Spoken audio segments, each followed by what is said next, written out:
Hi అండి. నేను ఈరోజు చూపించే రెసిపీ చాలా బాగుంటుందన్నమాట. అందరికీ అట్లు మెత్తగా ఉండాలి, చాలా బాగుండాలి, పలుచగా ఉండాలి దోసలు అని చెప్పి చాలామంది చాలా రకాలుగా ట్రై చేస్తూ ఉంటారు కదా. కాకపోతే కొంచెం బాగా ఎండిపోయినట్టు గట్టిగా వస్తూ ఉంటాయి. నేను చెప్పే టిప్స్తో మీరైతే ఈ దోశలు అయితే ట్రై చేయండి, చాలా బాగుంటాయి. మీకోసం నేను ఒకటి పలుచగా ఒకటి వేసి చూపించాను అండ్ దలసరిగా ఒకటి చూపించాను, చూసారుగా. అండ్ చాలా బాగుంటుంది, ఇలా తింటే చాలా టేస్టీగా కూడా ఉన్నాయన్నమాట.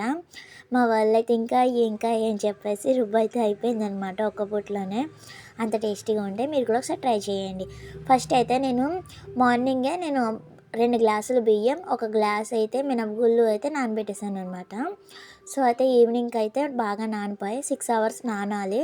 మీకు టైం లేదు అనుకుంటే కనీసం ఒక 3 అవర్స్ అయినా పక్కన పెట్టుకోండి. అండ్ గ్లాసున్నర అయితే అటుకులైతే నానబెట్టాననమాట. దంపుడు అటుకులు ఇవి.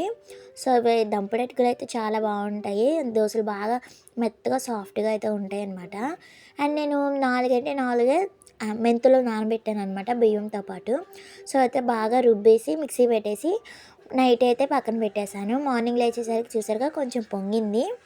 మనం నైటే గ్రైండ్ చేసేసామంటే బాగా పొంగుతుందనమాట పిండి అయితే. సో ఇప్పుడు చాలా సాల్ట్ వేసుకోండి, నైటే వేయకండి, సాల్ట్ అయితే బాగోదు, అంటే పులుపు వాసనలాగా వస్తుందనమాట. అందుకని నేను మార్నింగ్ లేచాక సాల్ట్ వేసి, నేనైతే పెనానికి ఆయిల్ అప్లై చేయలేదు అండ్ ఏంటంటే ఏమీ అప్లై చేయలేదనమాట. జస్ట్ అలా పెనం పొయ్యి మీద పెట్టి అండ్ 2 గరిటెన్నర అయితే పిండి వేసాను. బబుల్స్ చూసారా భలేగా వస్తున్నాయి కదా. సేమ్ బయట మనకి అట్లు ఎలా వేస్తారో దోశలు అలానే వస్తాయన్నమాట.